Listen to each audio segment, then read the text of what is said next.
persis. Paman harikan malam AAM. Ada.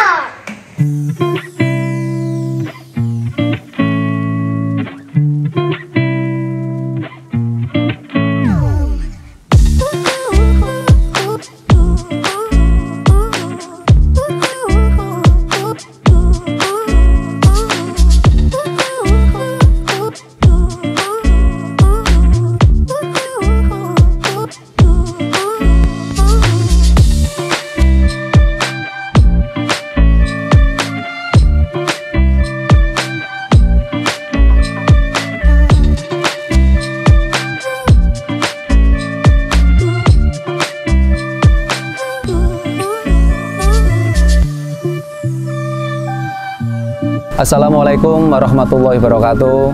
Masih bersama channel Alfa Prosenmat. Alhamdulillah kali ini saya ada kesempatan bisa mampir di Pondok Gading Mangu, Perak, Jombang, Jawa Timur. Kali ini saya sedikit ingin berbagi motivasi dengan sedulur AFM di mana saja berada, yaitu dengan 3 tip menjadi seorang entrepreneur sejati. 1. Strategi. 2. Cash flow. Dan yang ketiga adalah etika.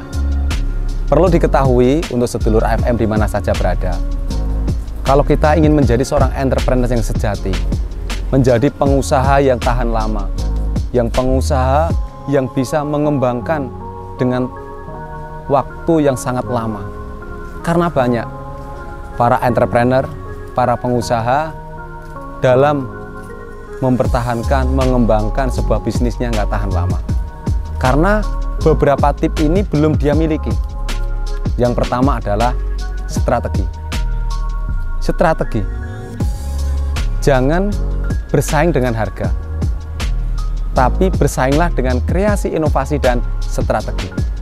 Karena kebanyakan dari beberapa pengusaha, pembisnis, entrepreneur itu mereka yang di dalam usaha mereka yang dipersaingkan apa?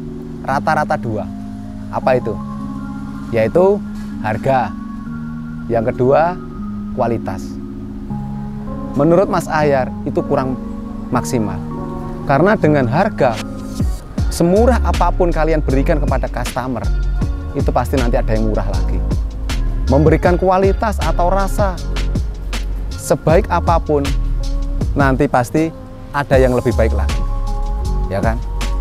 Nanti jangan sekali-kali bersaing dengan harga, tapi bersainglah dengan kreasi, inovasi, dan strategi. Nah, strategi ini sangat luas.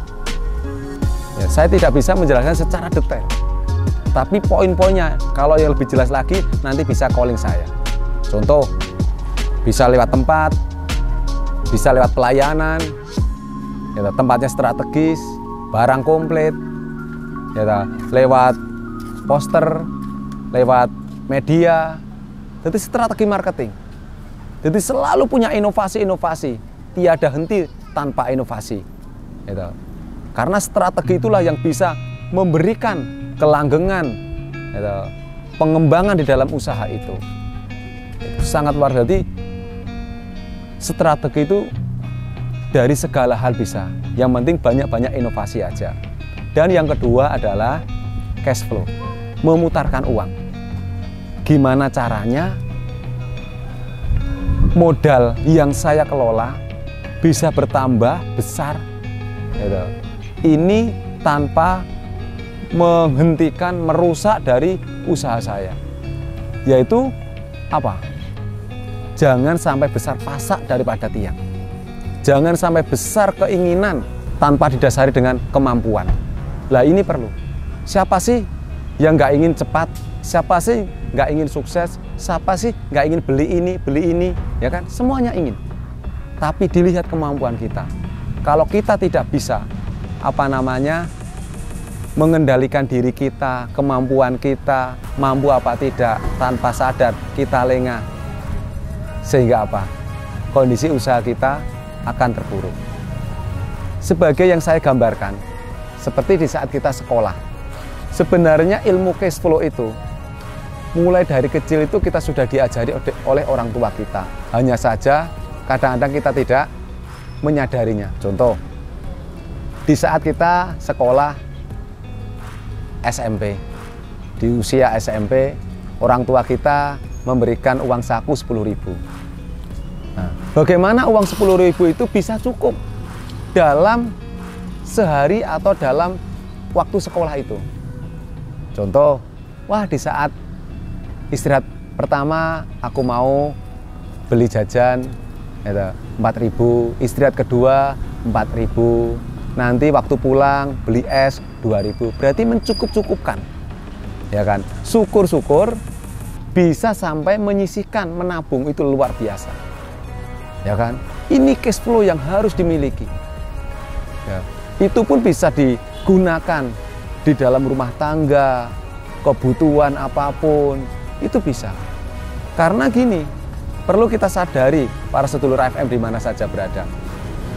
Cash flow itu, memutarkan uang itu, perlu ada pembelajarannya. Yaitu yang paling pokok kuncinya tadi, jangan besar pasak daripada tiang. Besar keinginannya tanpa melihat kemampuan. Karena di dalam memutarkan uang ini adalah penentuan kita bisa berkembang apa tidak. Oke, usaha kita menghasilkan, usaha kita banyak untungnya. Tapi kalau kita mengambil maksudnya modal dari usaha itu berlebihan, sehingga usaha itu bisa macet, ya kan? Nah, dalam rumah tangga pun seperti itu. Karena kecukupan dalam mengelola sebuah bisnis atau mengelola dalam sebuah rumah tangga itu bukan dilihat dari pendapatan. Oh, orang itu kalau pendapatannya banyak pasti bahagia, pasti cukup. Tidak. Jadi cukup tidaknya itu bukan karena dilihat dari nominal, tapi dilihat dari cara bagaimana dia mengelola sebuah kehidupan itu tadi, kebutuhan itu tadi. Punya uang 50.000, alhamdulillah cukup. Punya uang 10.000 juga bisa mencukupkan. Nah, umpama dicoba oleh Allah 100.000 sehari cukup. Berapapun akan cukup. Karena cukup tidaknya itu bagaimana cara kita mengelola hati kita, pikiran kita untuk menggunakan sesuatu yang kita dapatkan itu. Ya, jadi perlu diketahui, cash flow itu, memutarkan uang itu bukan kecukupan seseorang itu tidak dilihat dari besarnya yang dia dapatkan, melainkan dari bagaimana cara dia mengelola. Itu masih banyak penjelasan tentang masalah cash flow. Dan yang ketiga adalah etika dalam berdagang.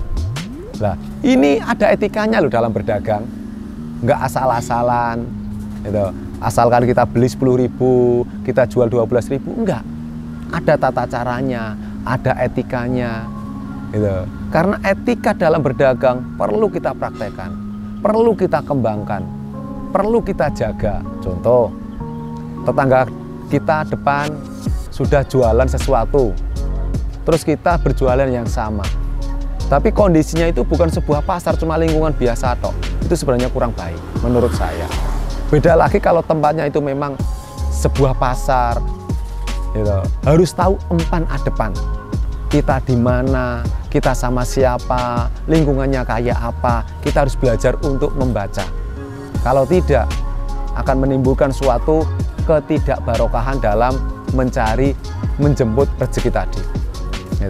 Atau gambar lain, di saat kita belajar, mohon maaf, contoh di saat kita ikut belajar membuat bakso pada saudara, tetangga, sahabat yang sama sekali kita belum pernah mengenal membuat bakso itu kayak apa. Setelah kita belajar, diajarin, jadi karyawannya. Nah, terus suatu saat kita diperbolehkan untuk membuka cabang atau diperkenankan untuk buka, dimodali barangkali sama teman sahabat yang kita ikutin tadi. Nah, setelah kita ikut dengan dia, ternyata lama-kelamaan kita kedatangan orang ketiga, mempengaruhi, Mas, sama dari mana beli bakso ini, harganya berapa? Oh sekian Mas, dari saya aja lebih murah. Enggak Mas, saya sudah biasa dari mas saya atau siapa namanya, contoh dari orang yang pernah ngajarin saya kok Mas. Nah, enggak apa-apa, ini harganya lebih murah, yaudah tak titipkan aja. Rayunya caranya seperti itu. Lama-kelamaan dipikir, iya ya, saya dikasih harga selisih dan saya habisnya banyak juga ya. Kalau dihitung-hitung 1000 pack, 2000 pack, 3000 pack dikali selisih 200 rupiah, ya lumayan ya. Lama-lama masuk, lama-lama berani mengambil dari produk orang lain yang sejenisnya sama. Sehingga di saat kita ditanya sama orang yang pernah mengajari kita, Mas kenapa sih kok sekarang pengambilannya berkurang? Kita sudah berani sedikit tidaknya berbohong. Iya Mas, mohon maaf, sekarang agak sepi. Nah, udah dia percaya. Padahal awalnya kita mengambil ke orang yang ngajari kita itu 5.000 biji per setiap hari katakanlah. Terus besoknya berkurang sampai 1000 katakanlah. Ditanya katanya sepi, tapi dia curiga. Kok bisanya di tempat saya itu nggak sepi, kok dia bilang sepi. Lama-kelamaan dicari informasinya. Ternyata apa? Ketahuanlah orang yang pernah kita ajari, orang yang pernah diajari tadi selingkuh. Membeli produk yang lebih lama atau yang membeli produk yang lebih murah. Akhir ceritanya apa? Putuslah hubungannya. Secara hukum bisnis boleh. Asalkan orang yang tadi tidak punya sangkut paut utang piutang dengan orang yang mengajari tadi. Secara bisnis boleh. Tapi secara etika tidak pas. Orang yang ditinggalkan seperti itu, gimana hatinya?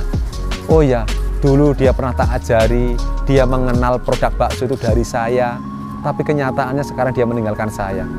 Ya udahlah, nggak apa-apa. Tapi hati kecilnya merasa dikhianati. Lah, disinilah sama dengan kita dalam berbisnis. Bangunlah sebuah hubungan. Jangan sekali-kali mencari produk yang murah. Tapi membangunlah dengan hubungan komunikasi. Di situ akan membawa suatu kebarokahan, ya.